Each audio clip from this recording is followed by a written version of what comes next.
wa muntu yamaze gukura akava hano akajya mu kindi gihugu nawe akora ibyo bamukoreye, nawe atoza abantu gusa nande na Yesu.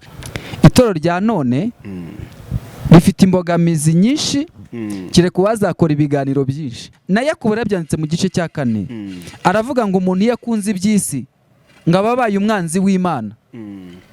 Icyo bita Great Commission ni inshingano nkuru Yesu yahaye abigishwa be. Avuga ati mujye mu mahanga yose muhindure abantu kuba abigishwa, mubabatize mu izina rya Data wa twese n'iry'Umwana n'iry'Umwuka wera.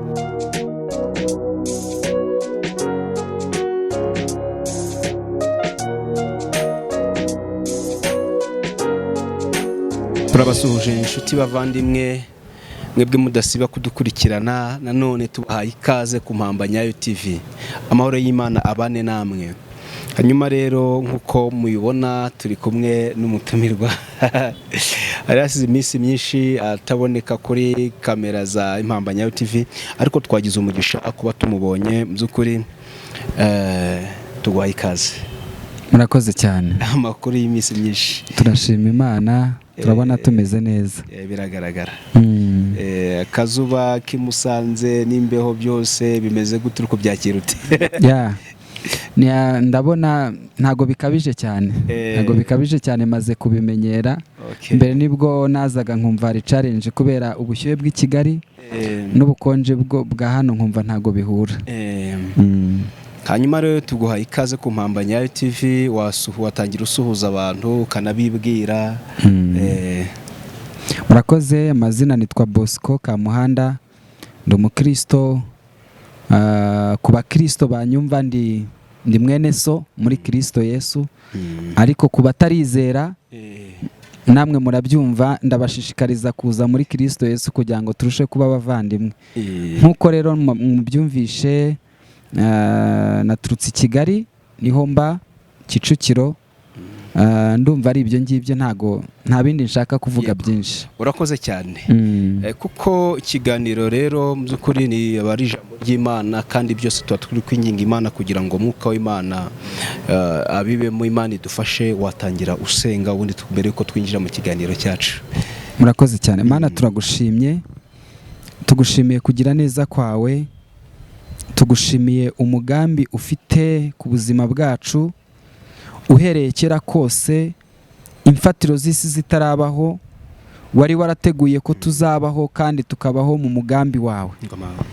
Turagushimye yuko twe ntago twari tuzi ko iki gihe kizagera ko umuntu ashobora kubwiriza ku byuma nk'ibi ngibi, ariko ushimwe ko watanze ubwenge ku bakoze ibi byuma kugira ngo tuvugane n'isi yose, tuvugane n'ibihugu byose, tuvugane n'abatureba, tuvugane n'abantu batandukanye nubwo twe tutaba tubareba, ariko bo iyi message ikazagira ku bantu benshi. Turasenze Mwami rero kugira ngo imitima yose izabona iyi message ikayumva ndetse bakatubona, Mwuka wera azafata iyo mitima kandi guhera isaha. Turasenze Mwami kuko ijambo rya tubwira ngo ubutumwa bwiza ni imbaraga y'Imana ibehesha uwizera wese agakiza, uhereye ku muyuda ukageza ku mugiriki.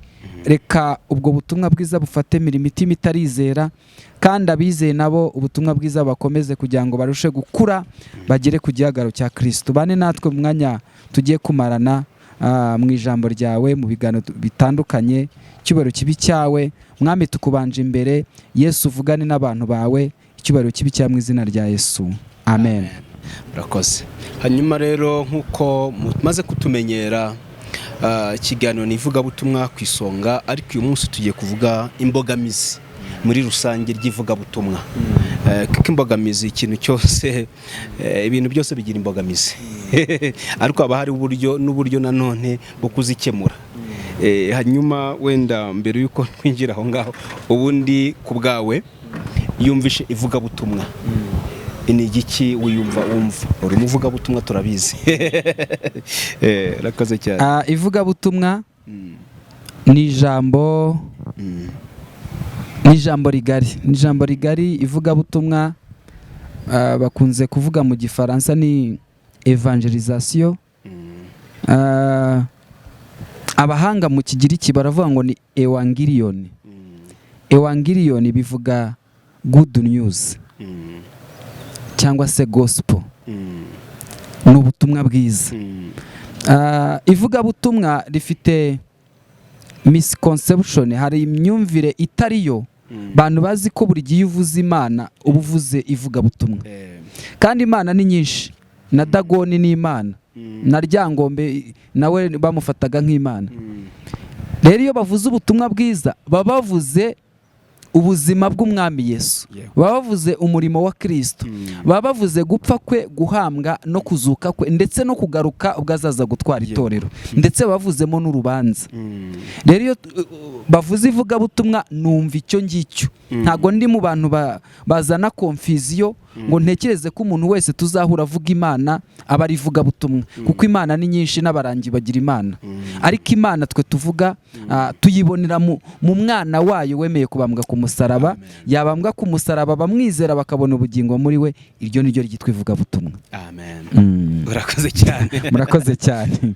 Ubona ku bwawe se rikwiriye kuba kwisonga, ari ryo rikwiriye kuba kwisonga?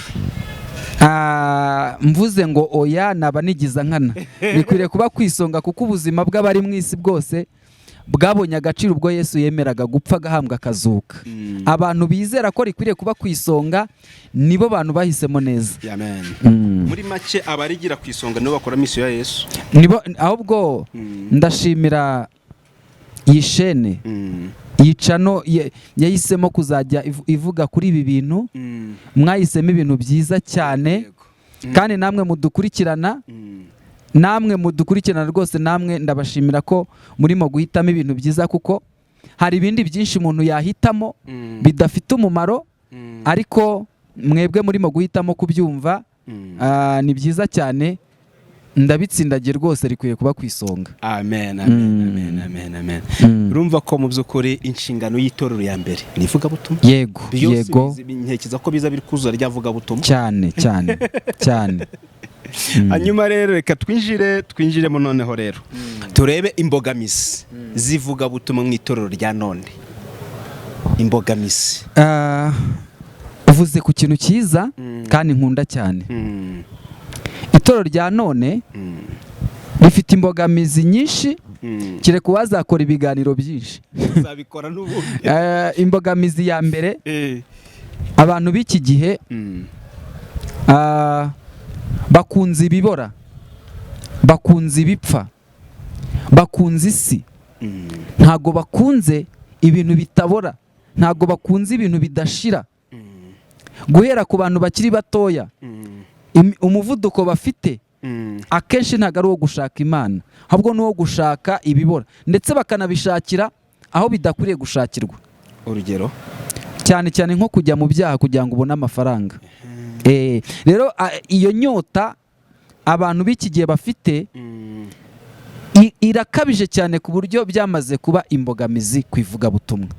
Ku bavugabutumwa, yaba ari ku bavugabutumwa, yaba se ari ku bashumba bayoboye amatorero, yaba se n'ubwo ngo bibangamiye ivugabutumwa muri rusange. Ubwo imbogamizi yaba ari amafaranga cyangwa uburyo abonekamo? Ntago amafaranga ari imbogamizi, kuko amafaranga ni igikoresho Imana yatanze ahubwo kugira ngo ivugabutumwa ryaguke. Ahubwo ikibazo kirahura n'ibyanditswe byera Pawulo yandikira Timoteyo mu rwandiko rwe rwa mbere. Aravuga ngo gukunda impiya ni umuzi w'ibibi byose, ndetse yaravuze ngo bamwe barazirarikire ngo barononekara. Barononekaye. Ni ukuvuga ngo ikintu cyose, na Yakobo yabyanditse mu gice cya 4, aravuga ngo umuntu iyo akunze iby'isi ngo aba abaye umwanzi w'Imana. Ntabwo biba bisobanuye ko iby'isi tutabikeneye, ariko kugira strong desire, kumva ubishaka kuruta ibindi bintu byose, kandi isi irimo gushirana no kwifuza kwabe, uba wavuye mu murongo wo gukunda Imana. Amafaranga bayahindutse cyangwa se indamu ziba zihindutse, Imana their self. Bivuze ngo ntago ari byo bya mbere umuntu akeneye by'ibanze. Cyangwa se kugira ngo biduhi kuba umugaragu wabyo. Ntago uba umugaragu wabyo, ahubwo ukwiriye kuba amafaranga akwiriye kuba igikoresho ukoresha. Ntago amafaranga ahubwo waguhindura igikoresho. hari ikintu nizere ko byumvishe. Birumvikana kandi nawe udukurikiye ugomba gutera comment ukavuga gutanga igitekerezo cyawe. Hanyuma waruvuze ati uburyo amafaranga abantu bayashakamo bishobora kuba imbogamizi mwivuga butumwa. Uvuze ko muri rusange haba mu rubyiruko, haba kuba pasiteri macumba, muri rusange n'ibintu kandi tugenda tubonesha amaso yacu binagaragara. Izo mbogamizi mu by'ukuri zirahari. Wowe uko ubibona k'umuntu urugero undi yahamagawe n'umuvuga butumwa, ariko nubwo ari umuvuga butumwa akeneye amafaranga, ariko mu by'ukuri yagiye muri za nzira tudashatse kuvuga, ariko mu buryo nanone mu butemewe n'ijambo ry'Imana. Inama wamugira kugira ngo zambogamizi cyangwa zanzitizi zihari zivo, inama watanga ni nk'iyihe? Misiyo ya Yesu iyo dusomye mu butumwa bwiza bwanditswe na Matayo gice cya 28 guhera ku murongo wa 16 kumanura, tubona icyo bita Great Commission. Ni inshingano nkuru Yesu yahaye abigishwa be, avuga ati mujye mu mahanga yose muhindura abantu kuba abigishwa, mubabatize mu izina rya Data wa twese n'iry'Umwana n'iry'Umwuka wera, mubigishe kwitondera ibyo nasize mbabwiye, dore ndi kumwe namwe kugera ku mpera y'isi. Uyu muvugabutumwa niba iyi nshingano nkuru yahawe ayumva neza, nareba kuri Yesu uwamuhaye inshingano azanamuha amafaranga. Ntekereza ko kujya kuyashakira mu nzira itariyo ni akamenyetso karanga kutizera. Niba afitiye icyizere wamuhamagaye akaba azi ko ari we urimo kumutuma, ntago azamutuma atamuhaye n'ibikoresho bikwiriye. Nibonye abo bavuga butumwa nanjye ndimo, yego, twongere tugire Imana icyizere, kwiduhamagara ariyo kwizerwa, k'ibyo yavuze no kubikora izagira gute, izabikora. Ntago tubona yuko ba Petero ibyo babikoze, ntago tubona ko ba Yohana babikoze, ba Paulo bazenguruka ntago babikoze. Rero izi nzaduka zaba zitwadukanye kubera kutizera yuko Imana yaduhamagaye izanaduha ibikoresho bikwiriye kugira ngo misiyo Yesu yaduhaye izagerweho.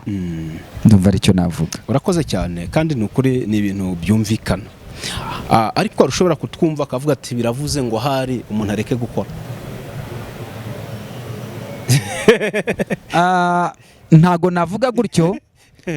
Turabona ingero zitandukanye z'abavuga butumwa batandukanye bagiye bakora ivugabutumwa bakanakora.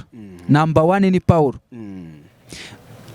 Abasomye ba Bibiliya iyo basomye ibyakozwe n'intumwa igice cya 18 tuhabona Paulo ahura n'abadiyakono bo bita ngo ni Kwira na Priscilla. Abo bantu bakimara guhura nawe, abo bantu ngo bari bafite impano yo kuboha amahema. Bakimara kubona Paulo ngo guhera uwo munsi batangiye gufatanya na Paulo ngo bakazajya babwiriza ubutumwa ngo ariko bakaboha n'amahema. Yego. Bisobanuye ngo umuvuga butumwa akwiriye kubwiriza ubutumwa ariko akagira n'ibindi bintu akora bimwinjiza amafaranga kuko biremewe. Agomba kugira igihe cyo gukora n'igihe kivuga butumwa. Cyane. Kuko muri iryo vuga butumwa niba ugiriwe n'ubuntu ukabonamo udufaranga, niba byanashobotse ubuntu bw'Imana ukabonamo udufaranga, two dufaranga ushobora kugenda ukadushyira no mu kibina. Ejo ikibina kizagenda kiguhe menshi, nikiguha menshi ejo uzaba waguze ikibanza. Kandi cyane ko na Yesu ukorera aguha n'ubwenge buri. Aguha n'ubwenge. Ejo nugura ikibanza ejo ushobora kuzabubatsa inzu. Ya nzu ejo nuba ifite amanex ejo uzayakodesha. Ubuzima buzagenda buza. Ntago gukorera Imana bivuga kudatekereza, kutaguka. Urwo n'uruhande rumwe. Ushobora gukorera Imana ukajya mu ishuri ukiga. Yego. Ukiga segondaire ukiga kaminuza, ejo uzaba umwarimu muri kaminuza. N'umwarimu muri kaminuza uzahura n'abanyeshuri uzabigisha unababwiriza ubutumwa. Ntago kubwiriza ubutumwa bivuga gusigara uri empty. Ariko dufashe. Ubundi ivuga butumwa rikwiriye kuba rikorerwa he rikagarukira hehe? Kuko abantu benshi ari gihe batekereza ko ivuga butumwa ribera mu rusengero gusa. Ya, ivuga butumwa ivugabutumwa ni ikintu kigari. Ivugabutumwa rishobora gukorerwa mu kintu bita coaching. coaching ni ugufata abantu ukabigisha ibintu runaka, ukabatoza kubona icyerekezo cy'ubuzima. Ibyo bintu nabyo byakitwa ivugabutumwa, ukabikora mu buryo buri Christian coaching. Yego. Ushobora gukora icyo bita Christian counseling. Ushobora gusanga abantu bakomeretse, ugakoresha ijambo ry'Imana ukabomora, ubabwira amagambo y'ubugwaneza, ubatega amatwi, iryo twivuga butumwa. Ushobora gukora Christian teaching. Ushobora kujya mu ishuri ukigisha, ariko mbere yo kwigisha ukazajya wigisha abana ijambo ry'Imana, ukabona kwigisha andi masomo. Ushobora gukora Christian medicine. Ushobora kuba uri umuganga, mbere yo kujya kuvura umuntu ukabanza ukamusengera, ntago yabyanga kuko uri muganga. Yego. Kuko hari n'amavuriro ya gikristo turayazi, n'ingero turazizi. Abantu bashobora gukora Christian construction. Ukajya kubakisha ahantu engineer, mbere yo kugira ngo ubakisha ahantu ugafata babayedi n'abafundi ukabigisha ijambo ry'Imana mu minota 10 bakabona gutangira akazi. Ivuga butumwa si ryo mu rusengero gusa, ahubwo dukwiye kumenya ko ubukristo nicyo turi cyo kibyara umusaruro, ntago ubukristo ari cyo dukora. Ubukristo d'abord nicyo ndicyo. Yego. Icyo ndicyo nicyo gitanga umusaruro. Nta nubwo mu ijuru hazajyayo abantu kuko bakoze. Yego. Bazajya mu ijuru kubera ko icyo babaye cyo muri Christo Yesu. Ibyo bintu abantu banyumva bari kuri iyi sheni barimo kundeba, bumve batandukanye ivuga butumwa ry'amadini. Bazi ko ubuzima bwa gikristo ari ububera hagati y'ibikuta 4 mu rusengero. Ivuga butumwa ni ubuzima bw'umukristo bumuteyemo. Yego. Agenda agaragaza mu buzima bwe bwa buri munsi. Niba utetse bugaragare, niba uri umwubatsi bugaragare, niba uri umuganga bugaragare, niba se ufite akazi muri koperative ahantu runaka, ushinzwe kujya mu kibina, ubuzima bwawe bukwiriye kugaragaza Kristo. Iryo ni ryo vuga butumwa. Kandi bitisha akazi nanone. Bitisha akazi. Ahubwo bigahereza umurongo. Ahubwo bituma n'abakureba bahimbaza Imana. Yego. Hanyuma aho ngaho mu by'ukuri hariho ikibazo ndi kwibaza. Umuntu wenda asengera mu dini, gatute kugira dini tuvuga ko turi mu ivuga butumwa, mu itorero cyangwa se dini runaka. Wenda ari gukorera ahantu kuri. Itorero abarizwa muri tari. Hari igihe kuri bimubera inzitizi akavuga ati nta muntu nabwiriza ubutumwa bwiza kuko n'ubundi sinda mujyane iwacu. Aho naho dufashe, kuko hari igihe mu by'ukuri ibyo nabyo bituma mu by'ukuri umuntu akavuga ati okay, nimba ntuye negeranye n'urusengero rwacu, wa muntu ndabwiriza ubutumwa bwiza araza ku rusengero sawa, ariko nimba ndi gukora ahantu runaka toro ryacu ritari, dutandukanyirize kugira ngo abadukurikiye mu by'ukuri ubyumvute, kugira ngo n'abantu badufashe kubyumva.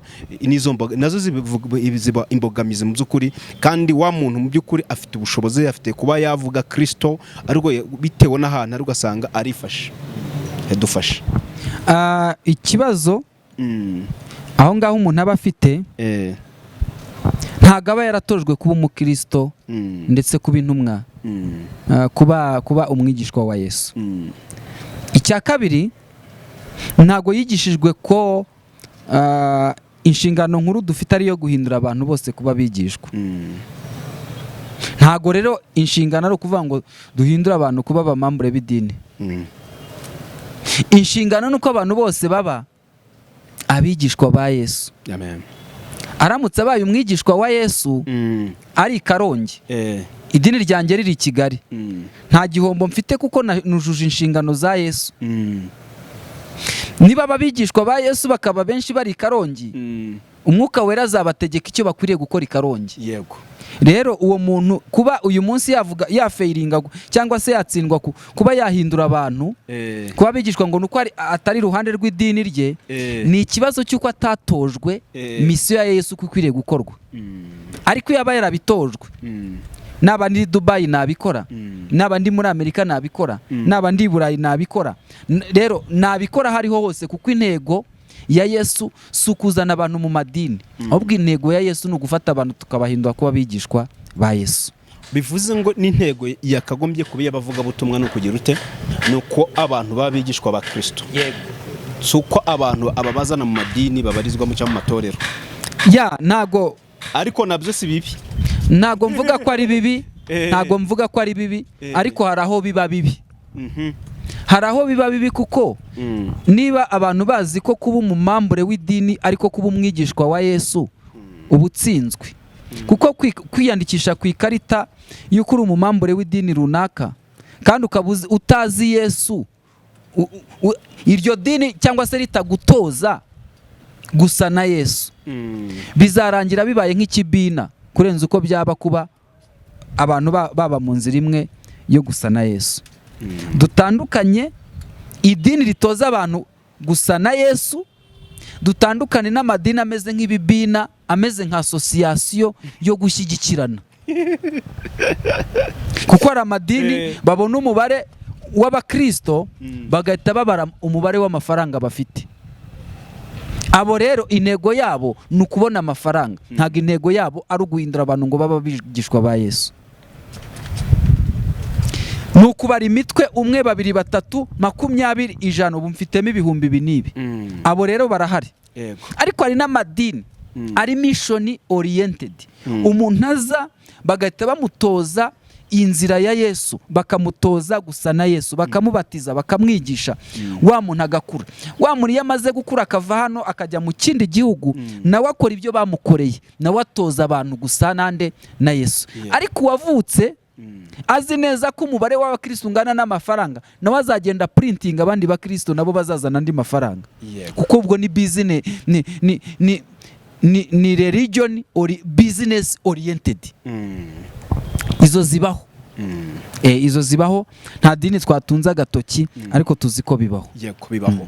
Hanyuma turi mu kiganiro cyacu ni inzitizi mwivuga butumwa. Inzitizi ni nyinshi ariko katugane mu rugo. Umuntu ntashobora kugira urugo ugasanga narwo rubaye mubereye inzitizi mwivuga butumwa bitewe n'impamvu nyinshi zigiye zitandukanye. Urugo narwo ni ministeri ikomeye.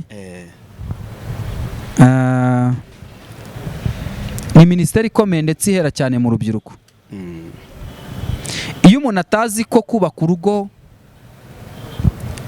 ari itorero bugiye kubaka, niyo mbogamizi ya mbere yivuga butumwa. Yego. Kuko iyo umuntu agiye kubaka urugo bitandukanye no kubona umukobwa yahuye n'umuhungu bagahura bakabyara. Abo babyaye bakazajya ku ishuri, bakazakura nabo bakazabyara, bikazajya bihora gutyo. Iyo siyo famiye Imana ivuga. Famiye Imana ivuga nuko twubaka urugo, umugabo akabazi ko ashushanya Kristo, n'umugore akabazi ko ashushanya itorero, bakabazi ko kominiyo y'abo bantu ari igishushanyo cy'itorero. Imana ibareba ikabona itorero mu gishushanyo cy'urugo. Iyo bitari ibyo rero, yambogamizi y'urugo nukumera. Aho rero ni ujya kona ukabona iyo abantu batubatse urugo bafite iyo ntego, niho bumva ko no gushaka umugore wa kabiri bishoboka, niho bumva ko no gushaka umugore wa gatatu nta kibazo. Upfa kuba gusa babagore uzabona ibyo kubatungisha. Yego. Ukabona ko abantu ufite amafaranga uzabatunga, baziga bakiga he hose. Urasi no gucana inyuma so bituruka. No gucana inyuma byashoboka kubera ko nta gishushanyo cy'ubukristo mama ufite. Ariko abantu bigishijwe bakabazi ko urugo ari igishushanyo cy'itorero.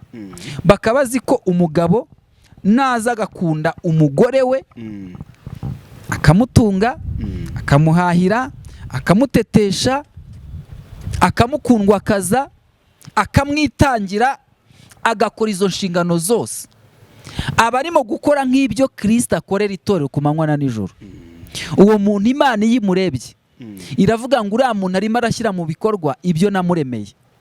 None n'umuntu umureba akareba uburyo arimo gutetesha wa mugore we, ahita abona yuko ari Kristo urimo gutetesha itorero. Amen. None wa mugore nawe iyo akorewe ibyo bintu, kugandukira umugabo we biba automatique. Umugabo amuzanira pome yabaye imuzaniye, akayisatura agahita abanza agahereza umugabo. Yego. Yaba yazanye akarindazi, umugabo yagahashye, bwa mbere ajya kukaryaho yabanje guha umugabo kuko ni nawe wakazanye. Urumva kwa kuganduka kwa wa mugore agandukira umugabo bihise byora kubera ko na wa mugabo yamukunze. None umuntu uri hariya urimo kureba uyu mugore arimo kuganduka, ahita abona itorero ririmo kugandukira Kristo. Ibyo rero iyo bitari ibyo, tuba turimo kwihimbira ibindi bintu. Ubwo bivuze ngo nanone bya byiza cyangwa se rwa rukundo umugabo yatanze, kandi nk'uko ijambo ry'Imana ritegeka umugabo gukunda umugore we, kwa kumukunda biramugarukiye cyane rwose cyane, ahubwo bimugarukiye byikubye kuko arakunzwe aranagandukiwe. Ni igiki wabwira abapapa batubahiriza inshingano zabo zo gukunda, kuko nabyo ni imbogamizi zinakomeye cyane mu ivugabutumwa. Ikintu nababwira cya mbere nibabanze bakizwe, bavuka ubwa kabiri. Icya kabiri, bamenye ko ibyo barimo gukora bakwiriye kureba ibyo Yesu akora itorero bakitoza kubikora. Ntabwo ari ikintu cyoroshye, ndabizi. Si buriya mu byo tuzabazwa, mu by'abantu muri rusange tuzabazwa, n'ingo ntiziri ku mwanya wa mbere, ahubwo birakomeye cyane. Abaduteze amatwi babyumve, birakomeye, ariko dushobozwa byose na Kristo uduha imbaraga. Hari ibyiringiro ko byashoboka. Iyo urebye ukuntu Kristo yafashije itorero akaribera amaso, niko natwe dukwiriye kubera amaso abo twashatse. Kandi ibyo bintu bidutera guhora twinginga Imana kugira ngo irusheho kudushoboza. Kuko niko n'abagore nabo batwumva bakwiriye kuba amaso bagakurushaho gusenga cyane, kugira ngo nabo barusheho kubahiriza inshingano zabo zo kugandukira abatware babo nk'uko itorero rigandukira Kristo. Ntabwo byoroshye nabyo, kuganduka nabyo ntibyoroshye. Impamvu bitoroshye, biragoye kugandukira umugabo utagukunda, utaguhahira. Ariko se nk'umukristo ategetswe iki? Ntekereza ko ategetswe kumugandukira, ariko ntibyoroshye. Biragoye cyane kugandukira ugukubita. Biragoye cyane kugandukira umuntu uhembwa umushahara akawujyana mu kabari. Biragoye cyane kugandukira umuntu ubona amafaranga ntiyishyura abana amafaranga y'ishuri ayafite, kandi ugashaka kumugandukira. Ibyo bintu rero nubwo bigoye, dushobozwa byose na Kristo uduha imbaraga. Bivuze ngo Kristo arakenewe more than birenze uko twe twabitekereza. Abatwumva ingo zidasenga ngo zegere Imana cyane, biragoye gushyira mu bikorwa izi nshingano twasigiwe n'Umwami Yesu. Amen. Hanyuma tugana ku musozo, wagira icyo ubwira abakunzi b'Impambanyayo TV, hanyuma ubundi ugasenga Imana, kandi wakoze cyane kwemera ubutumire bwacu. Murakoze cyane. Izo ni imbogamizi z'ivugabutumwa, ni ngari cyane, tuzakomeza tuzivugeho. Ariko nubwo mwumva bigoye, Pawulo yandikira Abaroma igice cya 8 yarababwiye ngo kubakunda Imana byose hamwe bifatanyiriza hamwe kutuzanira ibyiza. Iyo bavuze ngo byose hamwe, bashatse kuvuga ngo byaba ari ibibi, byaba ari ibisharira, Imana arabyemera ko bikugeraho, kugira ngo byose nabyo bifatanyiriza hamwe kutuzanira ibyiza. Byaba ari ibyiza, ba mu mashimwe, kubera ko Imana yemeye ko ayo mashimwe uyabaho. Ariko urimo kumva, urimo gutestinga ku bisharira bimeze nk'umuravumba, hari ibyiringiro ko nyuma y'umuravumba hazaza ubuki. Komera, ushikame, ube mu bihe byo gusenga, ugira Imana icyizere, yatangiye umurimo muri wowe, ni nayo izawusoza kugeza ku munsi wa Kristo. Amen. Kadusenga Imana. Uracyari Uwiteka, niryo zina ryawe, ijambo ryawe n'ubuzima kandi n'ubugingo, turaryizeye. Umugisha abantu bose bateze amatwi kandi bumvishe iki kiganiro, reka kizagire imbaraga cyane mu bacyumva, kandi ubwami bwe buzarushe gukomeza kwaguka ku bantu bawe. Urakoze kubyumvisha. Umwuka wera turabizi neza ko agiye kubiherekeza, agakora ibirenze ibyo dusaba n'ibyo dutekereza, mu izina rya Yesu. Amen.